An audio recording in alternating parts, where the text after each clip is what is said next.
à tous et bienvenue dans ce nouvel épisode de Tech Antique où l'on parle de technologie antique et atypique.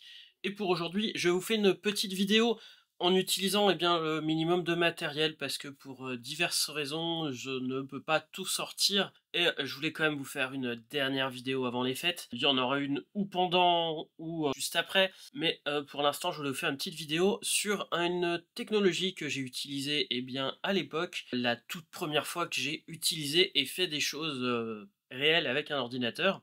Alors, malheureusement, je vais vous présenter le logiciel sur un ordinateur qui n'est pas exactement de la même époque, qui est 10 ans plus récent, tout simplement puisque, moi, la première fois que j'ai utilisé un ordinateur, que j'ai créé des choses à faire, c'était en 1990. Donc, l'ordinateur, je vous passe une publicité de cette machine-là.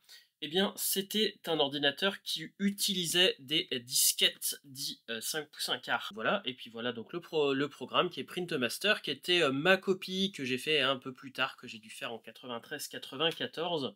Malheureusement, la disquette originale de mon oncle malheureusement a dû partir à la poubelle depuis quelques années déjà, je suppose. Mais voilà, j'ai ma copie à moi ici. Mais donc c'est sur disquette 5 pouces 1 quart, et le seul problème c'est que la seule machine plus ou moins équivalente, légèrement plus rapide et contemporaine de la machine que j'ai utilisée moi. Il s'agit de mon Amstrad PPC, donc j'ai un 512 et un 640. Et ces deux machines ne possèdent que des disquettes 3 pouces et demi. Donc malheureusement, je vais devoir vous faire la vidéo sur mon bon vieux Packard Bell dont je vous ai fait la vidéo l'année dernière. Et donc que vous pouvez aller voir, hein, je ferai sûrement d'autres choses l'année prochaine avec. Là, malheureusement, j'ai pas fait autant de choses que j'aimerais cette année, puisque par manque de place, range et dérange tout à chaque fois que je veux l'utiliser. Donc, ce qui a été pas possible pour moi de faire autre chose. Donc, on va l'allumer. Je vais le démarrer en mode MS-DOS. Et puis, on va tout de suite tenter Printmaster et faire des impressions avec.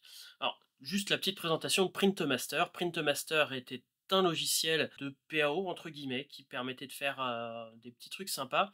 Et ce logiciel-là, était en concurrence avec un autre programme qui s'appelait PrintShop. Les deux étaient assez, voire très similaires. Ce programme-là existait pour PC, la version que moi j'ai utilisée, mais j'ai su il n'y a pas longtemps qu'en fait il a existé aussi pour Commodore 64, Amstrad CPC, Atari ST et quelques autres machines. Nous voici donc sur Printmaster. Ce qui m'avait pris beaucoup de temps à l'époque, c'était de créer des petites affichettes, des cartes de vœux, etc. Donc c'est ce qu'on va faire ici, une petite carte de vœux. Les choix sont assez limités. On commence à choisir ici le type de bordure, la première page. Alors un truc qui ressemblera à Noël pour les fêtes. On y entre des clip art. C'est un des tout premiers programmes à avoir des clip art intégrés. Donc on voit ici qu'il y avait quand même pour Apple II, puisqu'il y a tous les logos de l'Apple.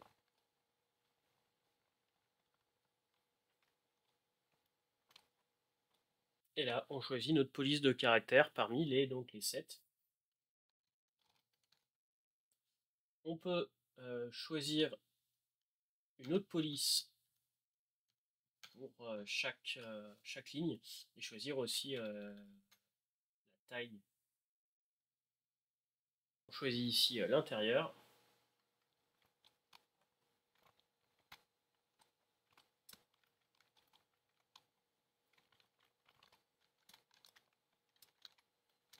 Un super cadeau de Noël justement pour les années 80. À la personne qui a eu un Apple II, ça n'a pas été mon cas. Et là, c'est parti. Alors attention, les voisins vont peut-être pas être contents. J'envoie sur l'imprimante.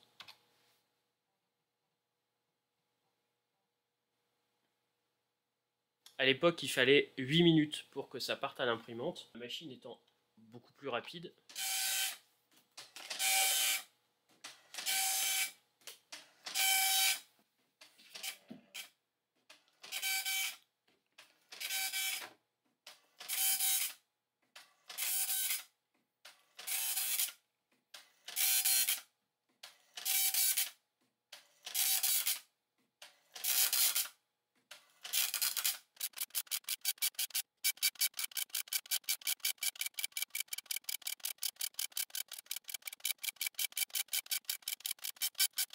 On pouvait aussi faire des affichettes, enfin à peu près la même chose en fait, mais en plus grand.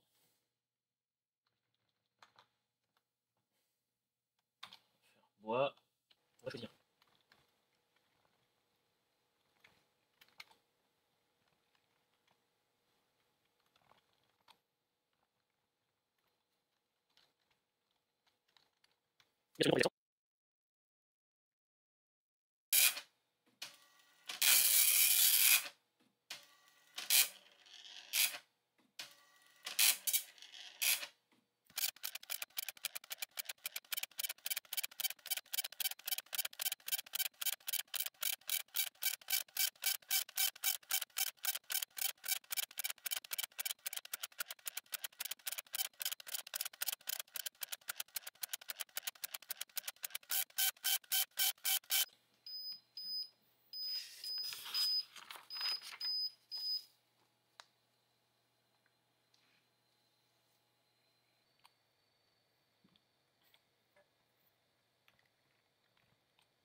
Printmaster permettait aussi de faire du papier en tête et des banderoles. Donc là, pour des raisons de voisinage, je ne vous ferai pas la démonstration de banderoles. On pouvait donc créer ses propres clip art.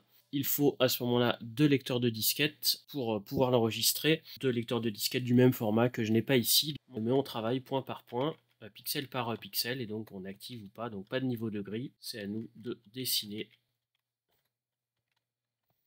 ce qu'on veut. Une fois que j'ai eu mes PC, déjà mon 386, j'ai eu PrintShop, une version plus récente qui permettait d'imprimer quelques clip art en couleur, ainsi que PrintMaster 2. Quand j'ai eu mon Packard Bell en 97, j'avais Publisher 95 qui permettait des possibilités énormément mieux que ce que permettait PrintMaster. Publisher nous permettait de faire la même chose, mais en beaucoup mieux et personnalisable. Et puis on pouvait bien sûr faire des publications beaucoup plus loin que ce qu'on pouvait faire avec PrintMaster.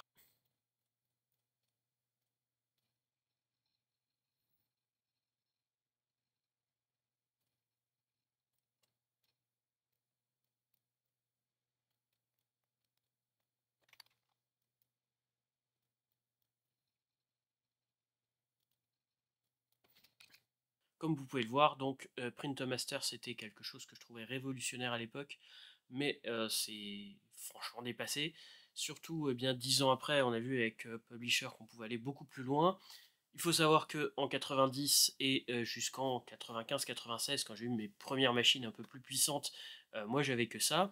C'était quand même considéré, eh bien, quand c'est sorti en 85, comme un jeu vidéo créatif, mais plus comme un jeu vidéo que comme un logiciel professionnel. Moi en tout cas, ça m'a permis de passer eh bien, mes quelques réveillons en devant boucher mes oreilles à chaque fois que j'imprimais, mais c'est quand même des souvenirs assez impressionnants pour moi de reprendre ça, même si bien j'aurais préféré ne pas me souvenir du bruit parce que c'est absolument immonde, mais bah, finalement, bon, ça c'est quand même des résultats sympas, enfin drôles pour un enfant. Pour un adulte, je sais pas si on s'en lasse pas assez rapidement quand même. Donc là, le modèle carte de vœux, quand on pouvait faire ça, non pas à la main, mais sur un ordinateur avec un clip art, des petits dessins comme ça restait quelque chose d'assez original à l'époque. Pas grand monde avait un ordinateur. Le calendrier qu'on pouvait faire année par année. Donc là voilà le résultat et il passe apparemment l'an 2000. Et puis eh bien les affiches, c'est pareil que l'on peut faire. Bah là ici il faut savoir que ma cartouche n'est pas neuve non plus, mais voilà à peu près ce qu'en qualité on pouvait sortir, et comme vous le voyez, on arrive rapidement aux limites. Mais bon, c'était le début de ce qu'on pouvait faire sur l'ordinateur. En tout cas, ce qu'un particulier avait accessible. Donc ça reste quand même, je trouve, quelque chose d'assez sympa de se replonger dans ces moments-là, où à l'époque, ce genre de truc, c'était le truc original qu'on pouvait faire avec son ordinateur. On pouvait même créer nos propres dessins, chose qui semblait révolutionnaire et qui maintenant bah, nous semble vraiment kitsch, vraiment dépassé. Mais voilà, c'était ce petit retour sur ces bien 38 ans en arrière maintenant avec la sortie de PrintMaster 1. Donc moi j'ai connu un peu plus tard puisque ben, j'ai pas pu le connaître quand j'ai été né, j'étais trop petit pour utiliser ça. Mais voilà, ça faisait bizarre de reprendre le premier logiciel que j'ai utilisé, ou j'ai créé avec des calendriers, des petites cartes de vœux quand j'avais 5 ou 6 ans. Voilà pour ce petit retour dans le passé. L'année prochaine, eh bien, j'espère pouvoir vous présenter pas mal de choses. Malheureusement, les soucis que j'ai parlé un petit peu avant, eh bien, n'ont pas l'air de se résoudre facilement. J'espère que ça va pas me bouffer tout mon énergie et va pas me pousser à faire une bêtise, même si j'y ai pensé un peu, surtout sur des trucs que en fait je contrôle pas du tout. Là, ça va peut-être me poser de gros problèmes. Sur des trucs qui ne sont pas de mon fait. Donc voilà, je ferai sûrement d'ailleurs un petit vlog pour l'expliquer dès le mois de janvier. En attendant, je vais essayer de ne pas y penser, de vous préparer notamment la vidéo sur l'informatique en 87, là dans les prochains jours, pour une publication courant janvier. Et puis d'autres choses en photo, ici, vidéo, etc. A très bientôt pour une nouvelle vidéo. Et bonne fête.